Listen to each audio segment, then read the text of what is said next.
Hi. Oh, danger music.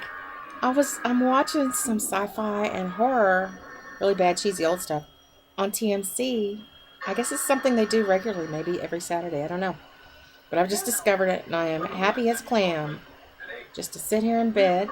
I'm getting over a diverticulitis attack that's had me very sick. I don't want sympathy. I'm just catching you up.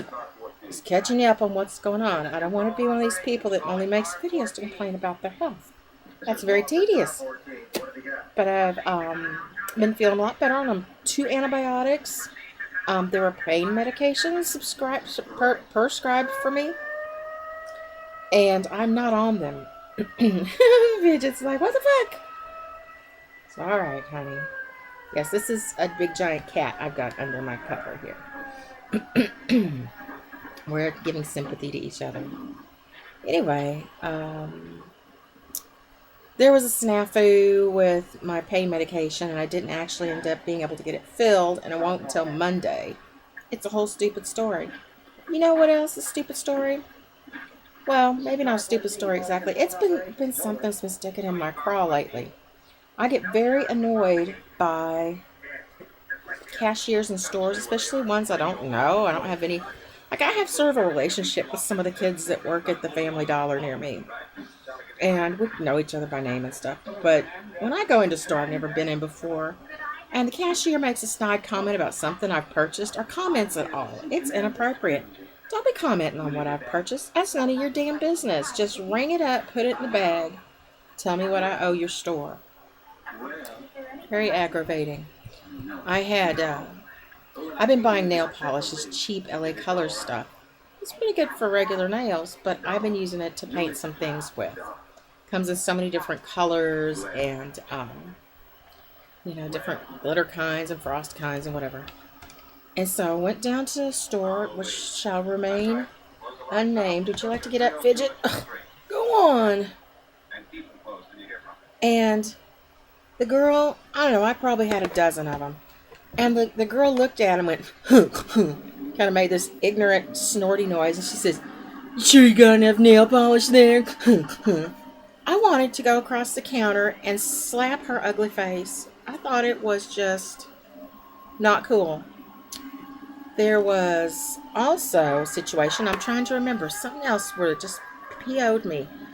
Someone I know, it was not me, someone I know, went to get wine at a grocery store in a small town.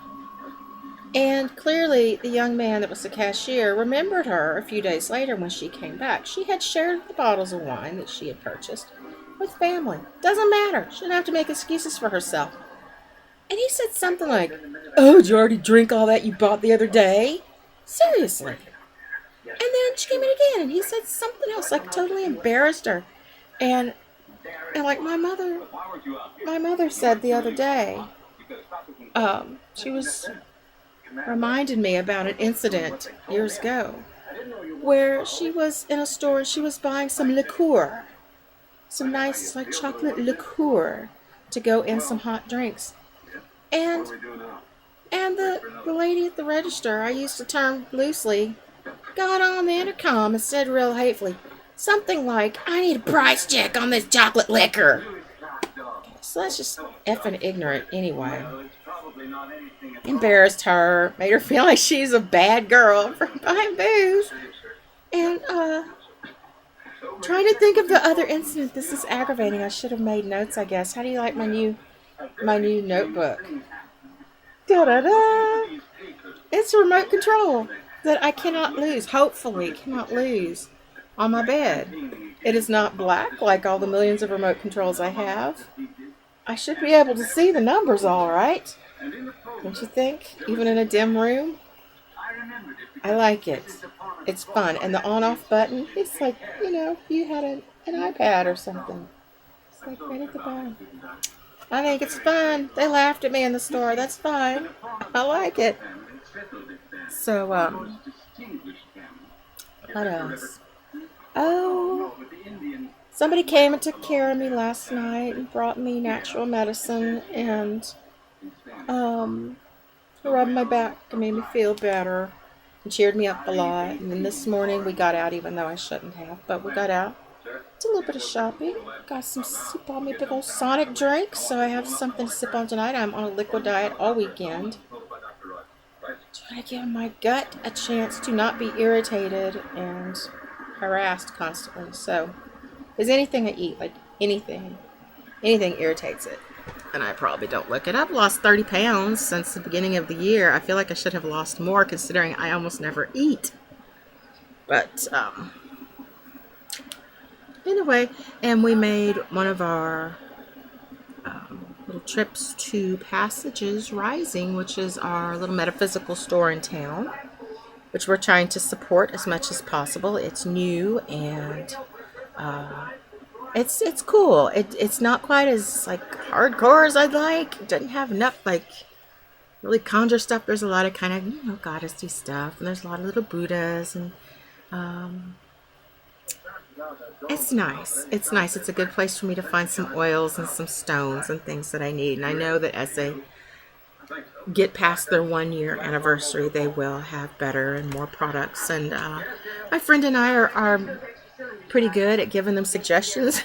Even like, you have the stone chips up too high. I can't even see the labels. I need to see in the bin, or stuff like that. Like just customer reviews, and they seem to care and take note of it.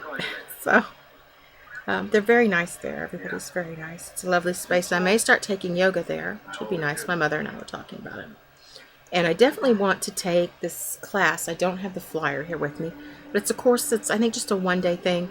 It's going to be a couple of weeks in May, middle of May, late May. It's going to be about stones and their healing properties and their magical properties and stuff. I thought that would be cool to take. That's something I always thought was a bunch of crap. But my mind has been opening considerably over the last year. And I'm still learning and trying and experimenting. I definitely get certain feelings off of certain stones that I don't get off of others. Maybe my imagination, I don't know. But, yeah, I would like to learn more. Doesn't hurt to learn, right? Where else did we go? Oh, we went a couple of little places, and I got real worn out. We came back. So, kind of sick, but as long as I stay doped up, I can go shopping for a little bit until I get all sweaty and feel like I'm going to fall out. And then I have to sit down. But luckily, Passages Rising has a funky couch and a comfortable brown chair that I employ. So, just living my life. I now have 2 requests from people that just came in within 2 days of each other, asking me to do my stuff for them for some really bad situations they're having with friends. That makes me feel good that people are trusting my ability enough to come to me. And sure, every little bit helps when you're in a bad situation, when someone's very ill or there's a dangerous situation and you feel like you could use every little bit of help you can get. So I'm just taking a break from doing some research, trying to find out what to put in a healing mojo bag. I assume there's such a thing as a healing mojo bag. I'm going to try to make one, and I need to make some special oil and stuff like that to send to somebody. So that's what I'm kind of working on tonight, and getting the ingredients together and really hoping that it does this person some good. They're in a pretty dire situation. So that's quite a burden, and I always worry, I think, what if it doesn't do anything? What if the situation gets worse and it doesn't help at all? So that makes me nervous, but I think that's part of it, is you have to not think about that at all. You have to not let the possibility of it not working even enter the mind. So once I start the actual work of putting it all together, I've got to be at a point where I don't even have that cross my mind, because it will kill the whole thing. There's a lot of control of one's own mind that has to be present in order for any of this stuff to work. And I do have it work pretty often.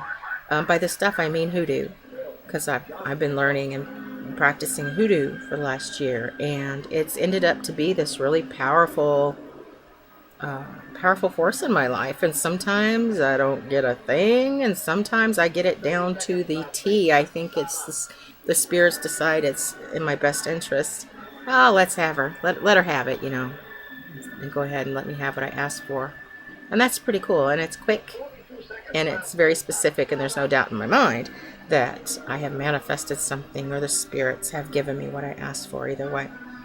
And that's pretty neat. But it's difficult for me to deal with doing a reading for someone and having it be a bunch of hogwash, which rarely happens, I must say. Not to toot my own horn, rarely happens. And in the fear of doing my best and putting my whole heart into a work for someone and having all this faith and then having it not happen. And I don't want people to lose their own faith.